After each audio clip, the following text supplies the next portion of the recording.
Amém, meus irmãos, podem tomar assento, sente-se glorificando e exaltando o nome do nosso Salvador, por esse tão grande privilégio que Ele tem nos dado. Queridos, nós estamos ainda dentro do livro de Romanos, né? E hoje nós chegamos no capítulo de número 10. Meu Deus, que caminhada já, né? Já faz alguns meses já que nós estamos estudando esse tão precioso livro, que para alguns é chamado também do Evangelho segundo escrito Paulo. Porque Paulo ele destrincha aqui assuntos muito relevantes em relação à igreja, em relação à salvação. E só para refrigerar a nossa memória, nós precisamos lembrar que no capítulo de número 1, no capítulo de número 2, no capítulo de número 3, Paulo ele trabalha sobre a temática do pecado, a hamartia, mostrando que tanto os judeus quanto os gentios estão em pecado. E a natureza, a lei, tudo isso conclama mostrando que todos pecaram e destituídos estão da glória de Deus. Quando então nós chegamos no capítulo de número 4, nós vemos a justificação pela fé. E Paulo usa Abraão, mostrando que Abraão foi justificado antes da lei. Logo, pois, no capítulo de número 5 e no capítulo de número 6, nós temos os frutos dessa justificação. Paulo ele mostra com muita maestria que a justificação não é um ponto de se estagnar depois da justificação. Porém, todo aquele que foi justificado, ele de alguma maneira exala, né, o amor, exala as obras, exala tudo aquilo que é potencial, que é de potencial para o crescimento do reino de Deus. Então, Paulo, no capítulo de número 5 e no capítulo de número 6, ele mostra que existe uma santificação pós a justificação.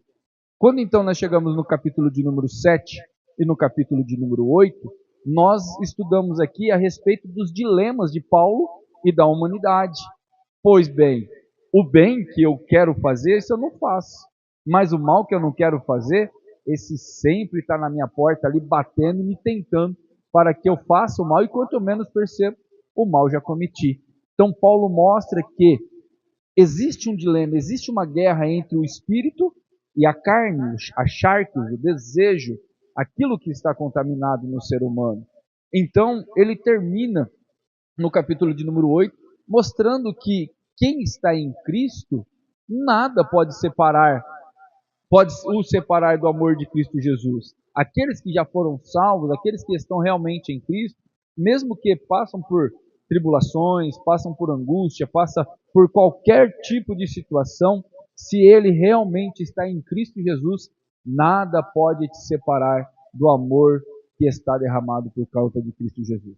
Então, nós encerramos o capítulo de número 8 e no capítulo de número 9, nós iniciamos uma sessão que essa sessão se enquadra dentro do capítulo de número 9, 10 e 11, aonde Paulo ele vai abordar assuntos relevantes acerca do povo de Israel. No capítulo de número 9, Paulo ele aborda a respeito da eleição de Israel, que Israel foi eleito e que Deus, por misericórdia, cuidou de Israel, só que existe algumas coisas que Israel estava rejeitando. Já agora, no capítulo de número 10, Paulo ele vai tratar com o presente de Israel. E no capítulo de número 11, ao qual nós vamos estudar ainda, vai ser tratado assuntos referentes ao futuro de Israel.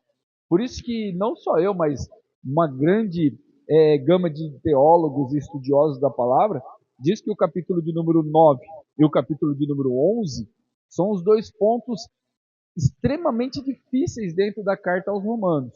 Contudo, se assim Deus permitir, nós estaremos aí trabalhando em cima desses temas do capítulo de número 11, para que nós venhamos ter uma compreensão melhor como que funciona esse porvir de Israel, porque querendo ou não, está ligado também com a igreja, né? Nós, como bons presbiterianos, não trabalhamos com a ideia da teoria do dispensacionalismo. Nós acreditamos que Israel e igreja é um único povo, é o povo escolhido por Deus para aquele grande e glorioso dia.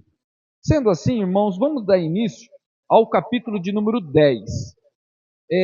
Vamos dividir em alguns blocos e nessa primeira parte, vamos ler do verso de número 1 ao verso de número 4. Alguém poderia ler para mim, por gentileza?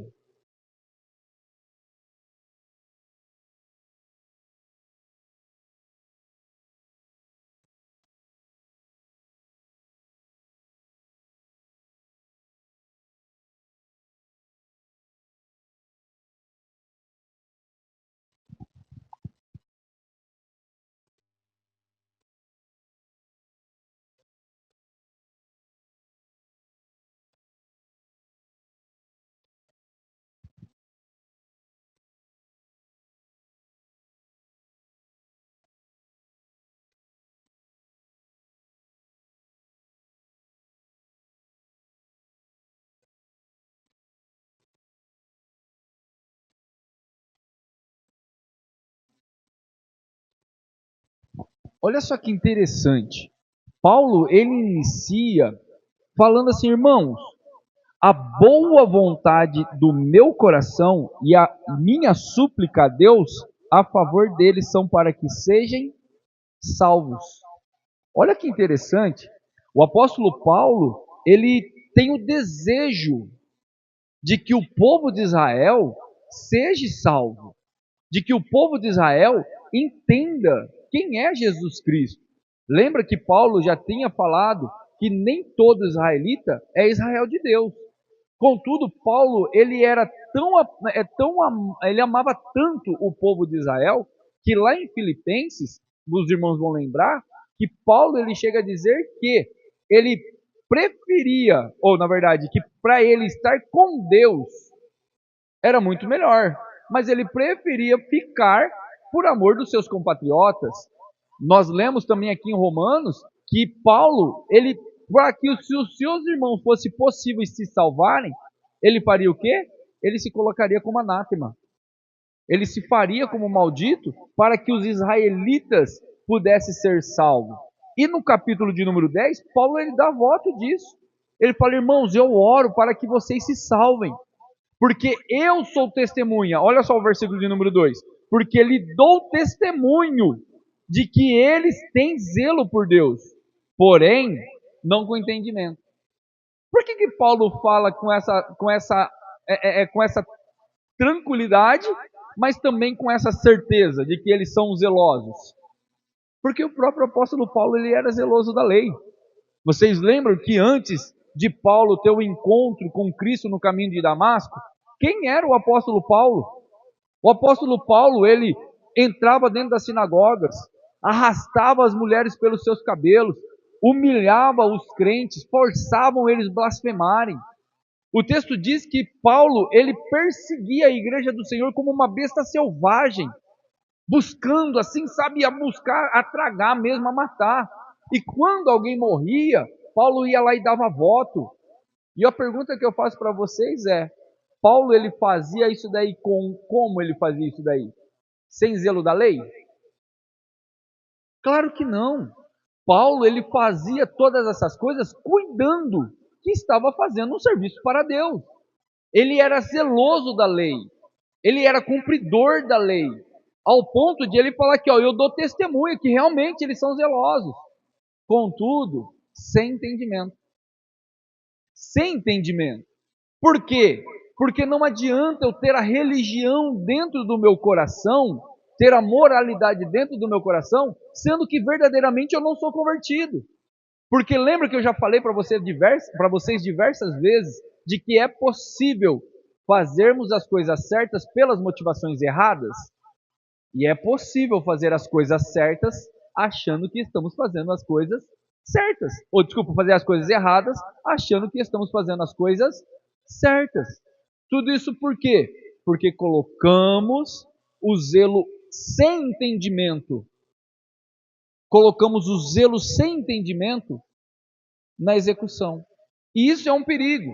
Por isso que o apóstolo Paulo, ele fala aqui, eu oro com súplicas a Deus a favor deles para que sejam salvos. Porque eu dou testemunho, eles são zelosos. Eles amam a palavra, eles amam a lei, Eles amam os costumes, só que, porém, não têm o entendimento do amor. Lembra dos fariseus?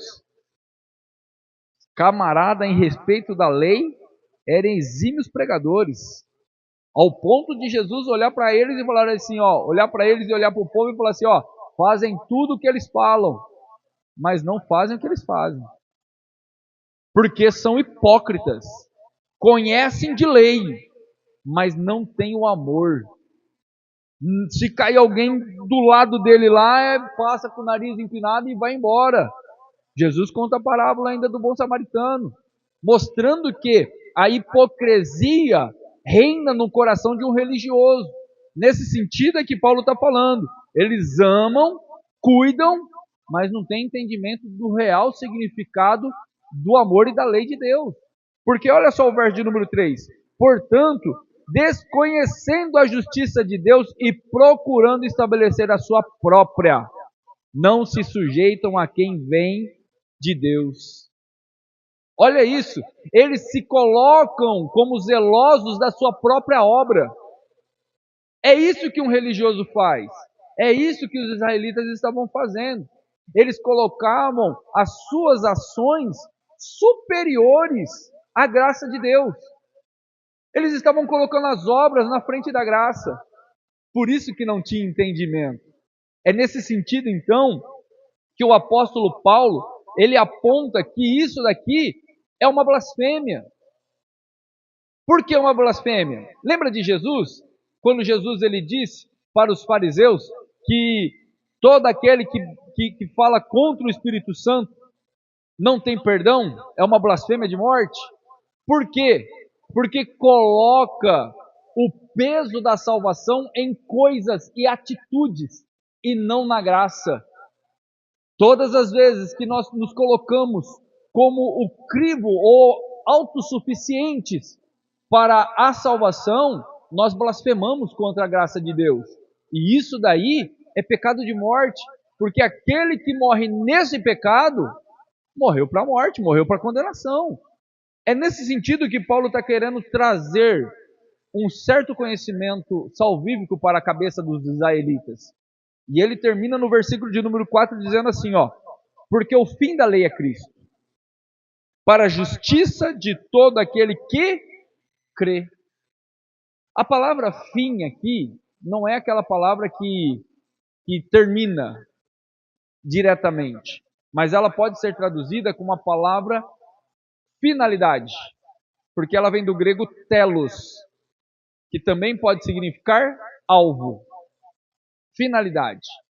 Nesse sentido, leia de novo comigo o texto. Ora, a finalidade da lei é Cristo. Ou, porque o alvo da lei é Cristo. Qual que era o propósito da lei?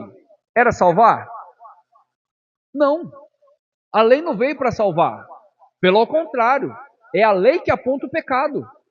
E mostra que eu e você, por conta do nosso pecado, nós não alcançamos a perfeição da lei.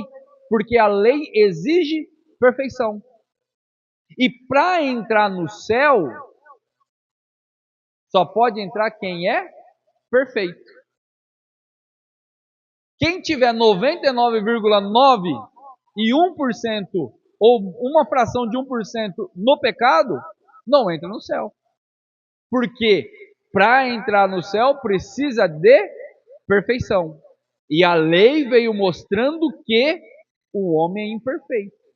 Porque pecamos por omissão, pecamos por ação, pecamos por negligência, pecamos por consciência, pecamos de qualquer jeito. De todas as maneiras nós nos pegamos em pecado. E se dissermos que não temos pecado, fazemos de Deus um mentiroso, como disse João. Então, como entraremos no céu? Pela orientação da lei. Qual era a finalidade da lei? Apontar a Cristo. E Cristo foi quem cumpriu a lei, executando então o plano da redenção, trazendo para todos aqueles que crê a eterna redenção. Por conta do sacrifício de Cristo, nós somos justificados.